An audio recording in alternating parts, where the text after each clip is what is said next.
May 25th will, of course, be a very good fight as it's the rematch between the former undisputed super lightweight world champion, Josh Taylor, and the person many people thought beat Josh Taylor, Jack Catterall. They'll finally get their rematch, of course, after Josh Taylor lost to Teofimo, but whatever. It's better late than never, Of course, Josh Taylor only had one fight after the Catterall fight, and Catterall had two fights. Of course, decent opponents, Dorage Foley and Jorge Linares.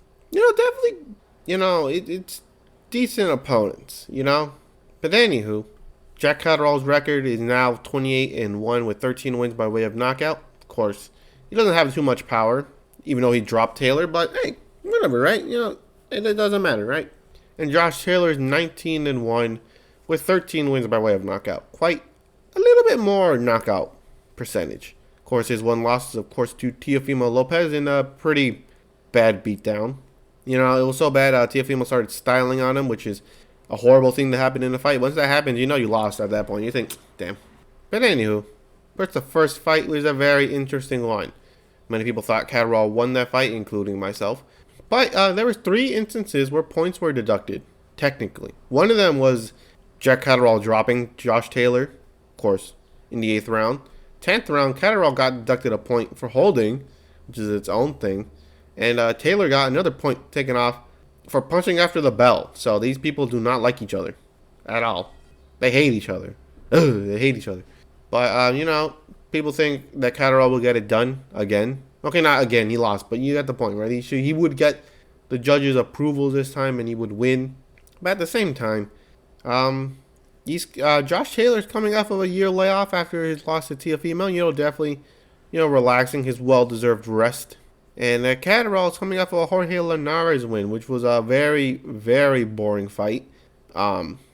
He probably lost more fans than he gained that night. So, hopefully the Catterall train's still going, because after that fight, I don't know.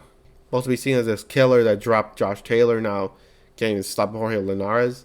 It wasn't even like some super beatdown on Jorge Linares. It was like decent. But whatever, right? Enough criticizing Jack Catterall. Who do I got winning?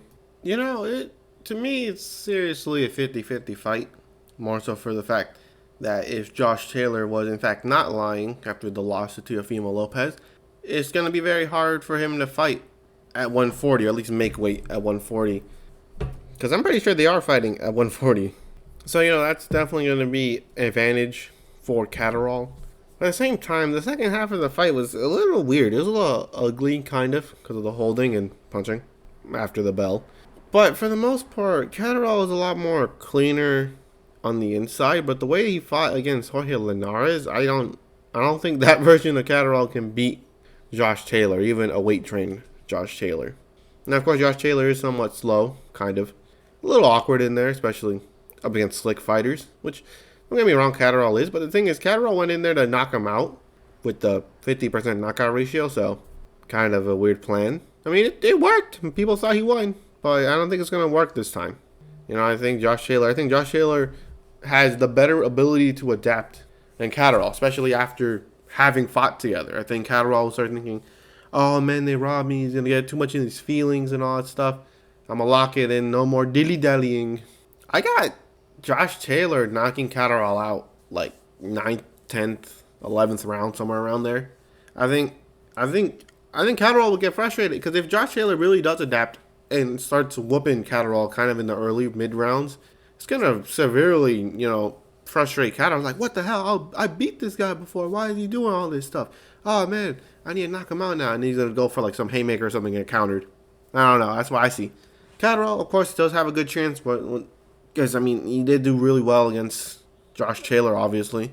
But it's just, whenever these rematches happen, it doesn't really end well for those guys. So I think history repeats itself. I think Josh Taylor kind of silences the doubters and beats Catterall convincingly this time around. But you never know. Jack Catterall 100% can win. I just need to see the first 5 rounds. First 5 rounds, simple as that. If it's the same thing as the first fight, obviously Catterall's going to win. But, I expect something different from Josh Taylor. I expect them to be better this time around. I don't really expect them to be so sluggish. I mean, then again, it's Southpaw versus Southpaw, so obviously they kind of are like, what the hell? I never fought a guy like this before. Neither of them have. But whatever. I think they got used to it. Doesn't matter. I got Josh Taylor winning a 9th, 10th, or 11th round stoppage over Jack Catterall. Mostly because of that Jorge Linares fight. That thing was boring as hell. I kind of want him to lose now. Just saying. But anywho, locking it in, Josh Taylor knocking out Jack Catterall. Basically wiping the blemish off of his record and moving up to welterweight now. Because he's been saying, hey man, I want to move up to welterweight. Jack Catterall's like, no, you're going to fight me at 140. He's like, all right, fine. I'll fight you at 140. He knocks him out. Moves up to 147. I don't know. Fights like a Mario Barrios or Stanionis. Maybe beats him, maybe doesn't. I don't know. But whatever. But I hope you enjoyed this video. Once again, Josh Taylor knocking out Jack Catterall in the rematch. You know, I just think Josh Taylor just gonna be that guy. I think he's gonna learn, especially a year layoff. He's definitely resting his bones up. He's gonna be a new man. A new man. He ain't gonna be Josh Taylor anymore. He's gonna be Taylor Josh. But anywho, hope you enjoyed this video, and I'll catch you in the next one.